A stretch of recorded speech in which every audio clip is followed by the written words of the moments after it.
অনিন্দিতা, এরা বসে সিদ্ধান্ত, এরা বসে আছে, এই পরম্পরাই হয়তো আমাদেরকে চালিয়ে নিয়ে যায় এবং একজনের থেকে শিক্ষা আরেকজনের মধ্যে সঞ্চালিত হয়।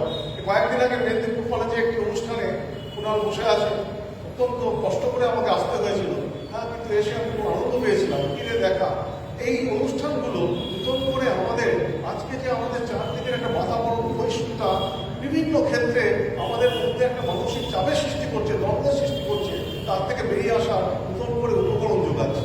তাই সেরকমই একটি অনুষ্ঠান আজকের এই সুন্দর সন্ধে অনিন্দিতা সুন্দর করে বক্তৃতা দিল এবং তারপরে তার কবিতা স্বভাবভাবে আবৃত্তি করলো। বিভিন্ন অনুষ্ঠানে দেখি উনি ঘোষিকার অভিনয় করে এবং রোল প্লে করে এবং আজকে যে কবিতাটা আমি একটু দেখলাম, এই কবিতার বইটা আমি কবিতার বিশেষজ্ঞ বলে আমি নিজেকে ক্লেম করবো, কিন্তু অন্যরা কিন্তু বটেই এবং উপাচার্য হিসেবে কিছু সিদ্ধান্ত নিতে হচ্ছে।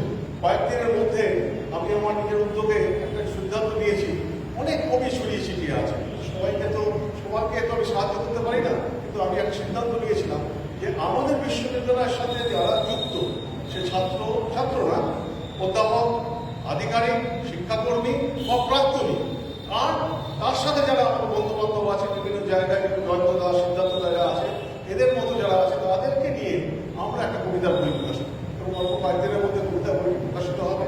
আপনারা দেখবেন বিভিন্ন ধরনের উদ্যোগ এবং তাতে আমরা যেটা বলেছি এই ধরনের কবি, প্রভাতদার মতো কবি, তপনজ্যোতি বাবুর মতো কবি, লায়কদার মতো কবি, তীর্থঙ্কর দাস প্রকাশের মতো কবি, সিদ্ধান্তদার মতো কবি, নির্মলের মতো কবি যারা আমাদের সাথে অঙ্গাঙ্গিভাবে যুক্ত আছে, তাদেরকে হয়তো একটা কাব্যগ্রন্থ নয়, কিন্তু প্রতিটা কবি 4টি করে কবিতা তাতে থাকবে, তাদের ছবি এবং তাদের পরিচিতি দিয়ে, এবং এটা বিশ্ববিদ্যালয়ের একটা প্রকাশনা থেকে বেরোবে।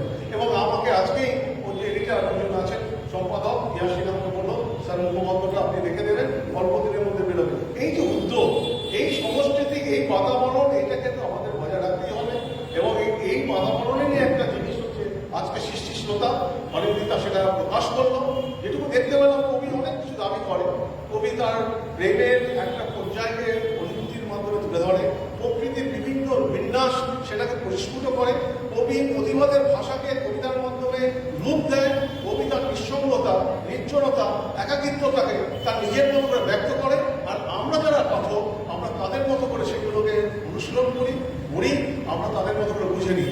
আমি মাঝখানে একটা সময় বলেছিলাম, যখন আমি অনেকদিন আগে আমি একটা কলেজের অধ্যাপক হয়ে যখন বহরম করে গেছিলাম, ওইখানে আমি এরকম একটা অনুষ্ঠানে বলেছিলাম যে একটা আলোচনা আপনারা করুন, কারণ আমি তো দেশ পত্রিকাটা খুব পছন্দ করি, কর্মধর্মী কথা বলবো, সত্যি কথা বলতে কি দেশ এবং সেই সময় অমৃত পত্রিকা আপনারা যারা বয়স্ক তারা জানবেন, যুগান্তর কাগজ থেকে বেরোতো, এইগুলি আমাদের সাহিত্যের প্রধান উপকরণ ছিল, কারণ সেইগুলো থেকে আমরা অনেক অত্যন্ত বিখ্যাত উপন্যাস, প্রবন্ধ পড়তাম।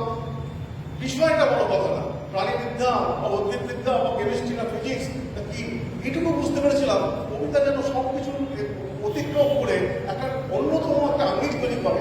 সেই দেশ পত্রিকাতে তোমার বিভিন্ন ধারাবাহিক যখন বেরোতো, আমরা তখন একদিন আমার নিজেকে যে প্রশ্ন করলাম, দেশ পত্রিকার যে পাতাটা পেয়ে উন্মুখের হয়ে আমি পত্রিক যাই, কবিতার পাতাগুলো যেন আমরা দ্রুত উল্টে দিই, কারণ আমি করে বুঝতে পারি। তখন আমার মনে হয়েছিল বাংলা কবিতাকে সত্যি দুর্বোধ্য, কবি কিভাবে এই দুর্বোধ্যতার মাধ্যমে নিজেকে প্রকাশ করে ইত্যাদি আলোচনা। এখন যেটা দেখতে পাচ্ছি যে সেটা কিন্তু অন্যরকম, প্রত্যেকটা কবির একটা স্বকীয়তা আছে, একটা তার অনুভূতি ব্যক্ত করার একটা বেশ আছে এবং সেটা তার নিজের মতো করে বাংময় হয়ে যায়। যে কথাটি বললাম, অনিন্দিতা মতো ওনার মতো প্রতিভাবান কবি, প্রভাতদার মতো কবি বা আমাদের অন্য যারা বসে আছে এখানে, তাদের সাথে আলোচনা করে প্রতিনিয়ত ক্রিয়া প্রতিক্রিয়ার মাধ্যমে এই সৃষ্টিটা তৈরি করেছেন। আজকে আমি নিয়ে যাব এবং এই কবিতার বইটি পড়বো, নিজের মতো করে বোঝার চেষ্টা করবো। যদি অনিন্দিতাকে কোনোদিন একটু আলাদা করে পাই, জিজ্ঞেস করবো আমার কথাগুলো, কারণ আমার মনে হয়েছে আমার আজকে যে বয়স, আমার যে অভিজ্ঞতা, আমার পজিশনটাকে আমি একদম সাইড প্লেনে রেখে দিচ্ছি। কালকে একটা অনুষ্ঠানে ছিলাম, মেদিনীপুরবাসীর একটা আকুল আহ্বান, আমি উপস্থিত থাকলাম, সমস্তটা থাকতে পারিনি, কিন্তু রাত 11:30-12টার সময় ঘুমিয়ে পড়েছি, ফোন দেখলাম আলোক বর্মা ফোন করেছে, রামকৃষ্ণ কবিতা অভিনয় করেছে। আমিও তাকে বললাম, সে ও আমাকে বললো তুমি চলে গেলে, বললাম যা দেখার দেখলাম। আমি কিন্তু আধ ঘন্টার সময় ক্রিটিক্যালি ওর এই নাটকটার সম্পর্কে ওর ভালো লাগবে না বিশ্লেষণ করলাম। আমি বললাম দেখো কিছু মনে করো না, কারণ আমি তোমাকে শুভলব্ধাই বলেই এই ক্রিটিক্যাল অ্যানালাইসিসটা করলাম। আমার মনে, আমি বিশেষজ্ঞ নই, কিন্তু আমারও তো একটা শ্রোতা হিসেবে, আমারও তো একটা দর্শক হিসেবে একটা দাবি আছে, সেই দাবিটা কিন্তু প্রকাশ করলাম। ঠিক সেরকমই কবিতার বইকে করে আমি আমার যে অনুভূতি সেটা হয়তো এখনই ব্যক্ত করতে পারছি না, কিন্তু ভবিষ্যতে অনেক দিন আপনাদের বলা থাকলো যদি দেখা হয় নিশ্চয়ই জানবো। এরকম আরো অনেক কবিতার বই আমি প্রকাশ করেছি, তাদের সাথেও আমি মিলিত হয়েছি।